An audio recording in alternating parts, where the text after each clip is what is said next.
अस्सलाम वालेकुम। अब हम जो टॉपिक डिस्कस करेंगे वो होगा डिस्ट्रीब्यूशन ऑफ मॉलिक्यूलर वेलोसिटी। इसको हम मैक्सवेल डिस्ट्रीब्यूशन लॉ, इसमें हम पढ़ेंगे तो क्या होता है। अब डिस्ट्रीब्यूशन ऑफ मॉलिक्यूलर वेलोसिटी से मुराद ये है कि गैसेस के मॉलिक्यूल्स के दरमियान जो वेलोसिटी है वो किस तरीके से डिस्ट्रीब्यूट होती है। तो सबसे पहले आपने एक टर्म यहाँ पर जहन में रखनी है कि जो गैसेस के मॉलिक्यूल्स होते हैं, क्योंकि बहुत सारे मॉलिक्यूल्स मिलकर जो है वो एक गैस बनाते हैं, तो इस तरीके से गैसेस के जो मॉलिक्यूल्स होते हैं उनकी वेलोसिटी भी जो है वो डिफरेंट डिफरेंट होती है। तो हमारे लिए नामुमकिन है कि हम जो है वो गैस के हर मॉलिक्यूल्स की जो है वो वेलोसिटी को जो है वो मेजर कर सकें। तो जब हमने काइनेटिक इक्वेशन ड्राइव की थी तो हमने वहाँ पर ये जो है वो अज्यूम किया था कि जितने भी गैस के मॉलिक्यूल्स हैं उन सब की वेलोसिटी बिल्कुल सेम होती है, लेकिन असल में ऐसा नहीं होता। क्योंकि जब दो गैसेस के मॉलिक्यूल्स आपस में टकराते हैं ना, तो एक मॉलिक्यूल जो है वो अपनी काइनेटिक एनर्जी जो कि 1/2 mv² होती है दूसरे मॉलिक्यूल को ट्रांसफर करता है। जाहिर सी बात है कि जब दो मॉलिक्यूल्स आपस में टकराएंगे तो उनमें से जो ज़्यादा काइनेटिक एनर्जी वाला मॉलिक्यूल होगा वो अपनी काइनेटिक एनर्जी दूसरे कम काइनेटिक एनर्जी वाले मॉलिक्यूल को जो है वो ट्रांसफ़र करेगा। तो अब हमारे पास सपोज करें ये हमारे पास गैस है और ये गैसेस के अंदर मॉलिक्यूल्स हैं। अब गैसेस के मॉलिक्यूल्स की मोशन को अगर आप ऑब्जर्व करें तो देखें ये आपके सामने दिख रहा है कि ये एक रैंडम मोशन है, बेतरतीबी, किसी तरीके से किसी किस्म की कोई तरतीब नहीं है। अब सपोज करें कि ये गैस का मॉलिक्यूल है, ये यहाँ से हरकत करता है और इस मॉलिक्यूल के साथ टकराता हुआ जो है वो रैंडम मोशन करता हुआ इधर चला जाता है। अब गैस का मॉलिक्यूल जब इसके साथ टकराया तो इसने क्या किया, कुछ काइनेटिक एनर्जी इसको ट्रांसफर कर दी, जो कि फिर इसने जो है वो इसी तरह से मोशन स्टार्ट कर दी। तो अब क्या हुआ, गैस के मॉलिक्यूल आपस में टकराए हैं, तो एक मॉलिक्यूल ने अपनी काइनेटिक एनर्जी जिसकी क्वांटिटी हमने क्या सपोज की है 1/2 mv², उसको दूसरे मॉलिक्यूल को जो है वो ट्रांसफर कर दी है। तो अब ये मैक्सवेल का लॉ जो है, जो मतलब मैक्सवेल था, इसने एक कानून पेश किया था। क्या कहता था कि 1860 में जेम्स क्लार्क मैक्सवेल ने जो है वो डिस्ट्रीब्यूशन ऑफ वेलोसिटी जो है वो कैलकुलेट की थी, जिसको हम मैक्सवेल डिस्ट्रीब्यूशन लॉ भी कहते हैं। कि सपोज करें ये हमारे पास एक सिलेंडर है, इसमें ये जो गैस के मॉलिक्यूल्स हैं, कि सपोज हमारे पास ये सिलेंडर है, इसमें गैस, बहुत सारे गैस के मॉलिक्यूल्स हैं। इन गैस के मॉलिक्यूल्स की तादाद को हम कहते हैं an number of gas molecules. ठीक है। अच्छा, अब ये जो जिस स्पीड से ये जो है ना वो मतलब मूव कर रहे हैं उसको हम कहते हैं कि रूट मीन स्केयर वेलोसिटी, जिसको हम सी से रिप्रेजेंट कर लेते हैं। ठीक है। तो अब हम सपोज करते हैं कि suppose D N molecules out of total N, यानी कि N number of molecules total है, उनमें से डी एन मॉलिक्यूल, अब डी एन मॉलिक्यूल को रिप्रेजेंट मैंने यहाँ पे रेड जो है वो मॉलिक्यूल का जो है ना मतलब रेड कलर शो करके दिखाया आपको, ये रेड कलर के दिख रहे हैं, ये डी एन मॉलिक्यूल्स हैं, ये बहुत थोड़े हैं इसके मुकाबले में। ठीक है। तो अब सपोज करें कि ये हमारे पास डी एन मॉलिक्यूल्स हैं और इनकी वेलोसिटी जो है मतलब एन वालों की जो है वो सी है, जबकि डी एन वालों की जो है वो सी प्लस डी सी है। ठीक है। और जो डी सी है ये very very small change in velocity. अब चेंज इन वेलोसिटी कैसे है कि जब मॉलिक्यूल्स एक दूसरे के साथ टकराते हैं तो जो क्या होता है, कुछ काइनेटिक एनर्जी एक दूसरे को ट्रांसफर करते हैं।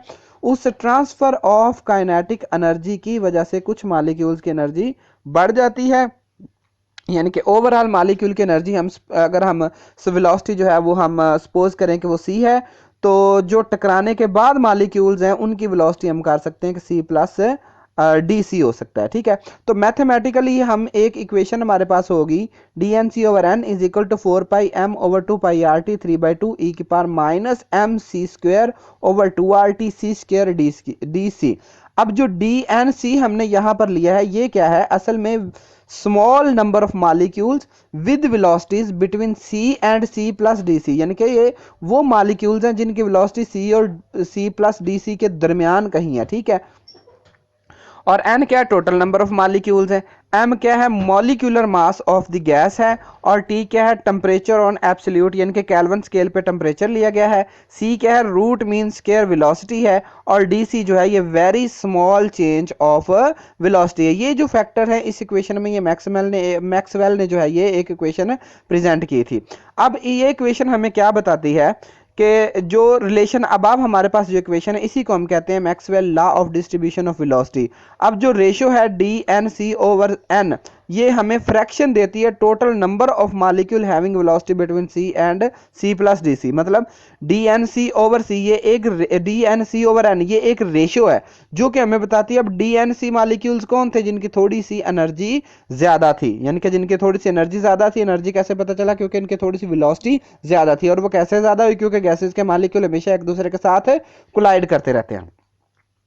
तो अब हम इसको ग्राफिकली एक्सप्लेन करते हैं कि आपके पास ये एक ग्राफ है। अब यहाँ पे ये पीक आप देख रहे हैं, 3 पीक हैं। यहाँ पर मोस्ट प्रोबेबल वेलोसिटी है, यानी कि कुछ मॉलिक्यूल गैस में ऐसे होते हैं जिनकी एनर्जी बहुत ज्यादा होती है। ये वाली जो है ये कर्व एक टेम्परेचर पे मतलब टेम्परेचर है, मतलब 0 डिग्री अगर आप सपोज कर लें, ये वाला आप सपोज कर लें कि 20 है और ये वाला सपोज कर लें आप 100 है। तो आप 0 डिग्री सेंटीग्रेड ये जो ब्लू शेडेड एरिया है इसको आप देखें तो कुछ मॉलिक्यूल्स की एनर्जी बहुत ज्यादा है। अब ये जो नीचे बाकी सारा एरिया ना ये एवरेज एनर्जी को शो कर रहा है, एवरेज वेलोसिटी को शो कर रहा है।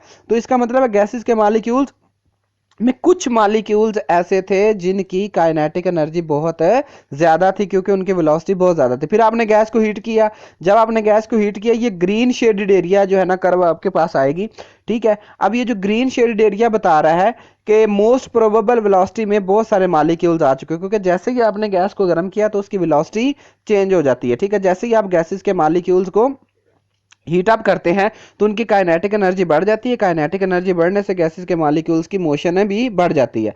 अब आपने फिर गैस को और जो है ना मतलब 100 डिग्री सेंटीग्रेड पे आपने गर्म किया तो आप देख रहे हैं कि बहुत ज़्यादा शेडेड एरिया अब जो है ना वो कुछ जो है ये कर्व है ये पैरेलल हो चुकी है स्पीड के वेलोसिटी के। तो यहाँ पे पता चला कि जब आपने गैस के मॉलिक्यूल्स को गर्म किया तो बहुत सारे गैसेस के मॉलिक्यूल ऑलमोस्ट यानी कि 90% कह सकते हैं गैसेस के मॉलिक्यूल्स की जो है वो एवरेज वेलोसिटी जो है वो बहुत ज़्यादा होगी और मोस्ट प्रोबेबल वेलोसिटी भी जो है वो ज़्यादा होगी। तो कहने का मतलब ये है मैक्सवेल ने जो रिलेशन हमें दिया था उसके जरिए जब हमने ये ग्राफ बनाए तो ग्राफ हमें ये शो कर रहे हैं कि जैसे जैसे हम गैस को हीट अप करते जा रहे हैं वैसे वैसे ही गैसेस के मॉलिक्यूल की वेलोसिटी जो है वो ज़्यादा से ज़्यादा होती जा रही है, ठीक है। और कम टेम्परेचर पे बहुत कम मॉलिक्यूल है जिनकी मोस्ट प्रोबेबल वेलोसिटी जो है वो बहुत ज़्यादा है। मतलब ये वाली अगर ये जो ब्लैक एरो दिख रहे हैं ना ये जो पॉइंट्स ज़ाहिर कर रहे हैं ये मोस्ट प्रोबेबल वेलोसिटी को ज़ाहिर कर रहे हैं। और ये जो रेड एरो है इनको रिप्रेजेंट किया गया कि ये जो है हमारे पास एवरेज वेलोसिटी। तो आप देख सकते हैं यहाँ पे एवरेज वेलोसिटी कम है और मोस्ट प्रोबेबल वेलोसिटी जो है ना बहुत ही कम मॉलिक्यूल्स के, लेकिन यहाँ पर मोस्ट प्रोबेबल वेलोसिटी जो है वो थोड़े से ज़्यादा मालिक्यूल्स की होगी और यहाँ पे और ज़्यादा मालिक्यूल्स की होगी। यहाँ पे आप देख रहे हैं कि एवरेज जो एनर्जी है वो बहुत ज़्यादा मालिक्यूल की इधर कम होती जा रही है। कहने का मतलब ये है कि जैसे जैसे आप हीट अप करेंगे वैसे वैसे गैसेस के मालिक्यूल्स की एनर्जी बढ़ती जाती है और जो ग्रेटेस्ट फ्रैक्शन होती है मतलब गैसेस के मालिक्यूल की सबसे ग्रेट एनर्जी जो होती है, ज़्यादा एनर्जी जो होती है, ज़्यादा वेलोसिटी जो होती है उसे हम कहते हैं मोस्ट प्रोबेबल वेलोसिटी और बाकी जो है वो एवरेज वेलोसिटी कहलाती है। थैंक यू जी। अगर आपको लेक्चर अच्छा लगा हो तो प्लीज़ सब्सक्राइब माई चैनल।